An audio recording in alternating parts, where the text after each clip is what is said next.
আমার 3টা উপজেলাকে একসাথে করে নিয়ে আমরা এই ম্যাডামের জন্য দোয়া করব এবং আমরা একে অন্যের সাথে পরিচিত হব এবং একে অন্যের সাথে একটা আনন্দের সময় কাটাবো এবং একসাথে আমরা মধ্যাহ্ন ভোজ করব।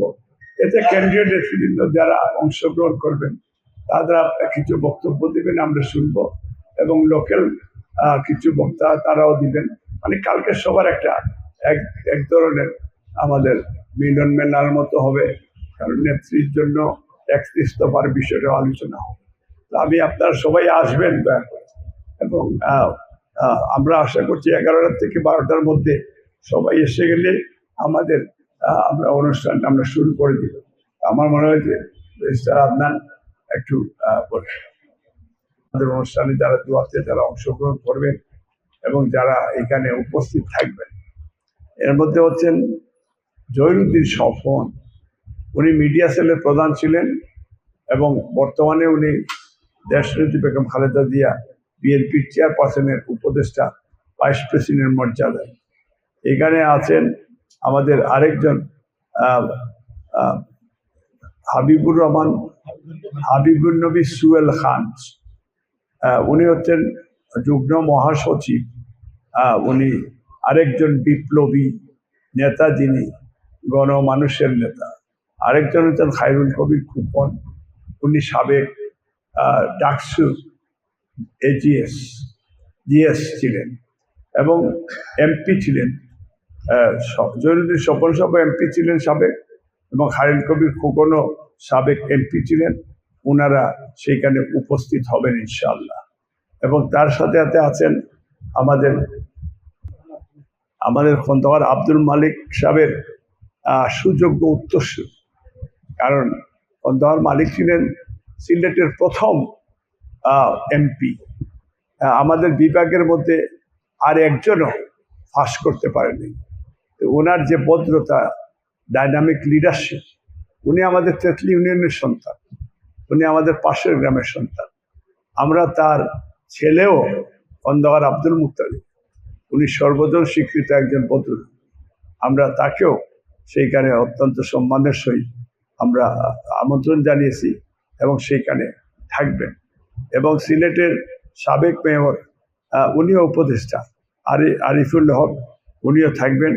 ডক্টর এনাম, যিনি আমাদের ম্যাডামেরও উপদেষ্টা এবং গত ম্যাডামের সফরসঙ্গী হিসাবে উনিও ছিলেন, আমিও ছিলাম, আমিও উনাকে আমরা আমন্ত্রণ করেছি। কলিমুদ্দিন মিলন আমাদের জেলার দায়িত্বে আছে, আপনার অর্গানাইজিং সেক্রেটারি সিলেট বিভাগে এবং সাবেক এমপিও উনি ছিলেন, উনি থাকবেন।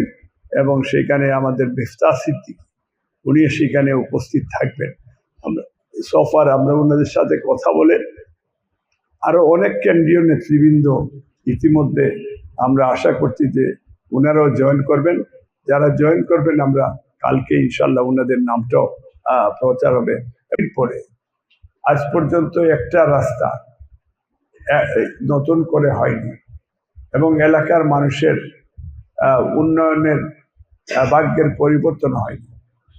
আমরা এই জন্য, কারণ আমরা চাই যে আমাদের এই যে ফিউচার, যাতে আমাদের এলাকাটা শক্তিশালী হোক, কারো লাঠিয়াল হিসাবে ব্যবহার না হোক। এবং দোয়া হবে তার সাথে সাথে এই রাষ্ট্র মেরামত এবং সংস্কার।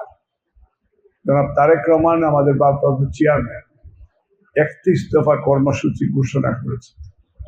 এটা আমরা সাধারণ জনগণের কাছে এটা পৌঁছিয়ে দেওয়ার জন্য এবং এটার উপরে কিছু ঢাকা থেকে আগত বক্তারা এবং লোকাল বক্তারা তারা বক্তব্য দিবে এবং সাংবাদিকদের সাথে আমরা একটা মত বিনিময় করব 3টা উপজেলাকে নিয়ে। কারণ শহীদ রাষ্ট্রপতি জিয়াউর রহমান সহ যারা আমাদের এই দেশের জন্য জীবন দিয়েছে তাদের আত্মার মাগফিরাত কামনা করছি এবং আমাদের নেত্রী যার জন্য আমরা আগামীকালকের সেই প্রোগ্রাম, সেই নেত্রী মাদার অফ ডেমোক্রেসি দেশনেত্রী বেগম খালেদা জিয়ার দীর্ঘায়ু কামনা করছি এবং সুস্বাস্থ্য কামনা করছি। আজকে আপনার যে প্রশ্ন যেটা করেছে,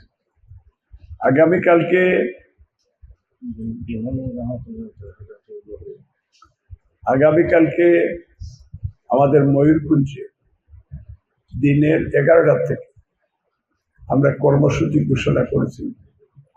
কারণটা হচ্ছে যে মাদার অফ ডেমোক্রেসি দেশনেত্রী বেগম খালেদা জিয়ার জন্য আমরা আরেকটা দোয়ার আয়োজন করেছি।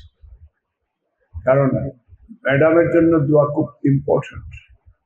যদিও আমরা নামাজে 5 ওয়াক্ত নামাজের সময় আমরা ওনার জন্য সবাই বিএনপি পরিবার তারা সবাই দোয়া করছে, তারপরে আমরাও ইনশাল্লাহ দোয়া করছি। কিন্তু আমরা আনুষ্ঠানিকভাবে আমার দক্ষিণ সুরমা, বালাগঞ্জ, ফেঞ্চুগঞ্জ 3 উপজেলাকে নিয়ে খাস করে এই দোয়ার অনুষ্ঠান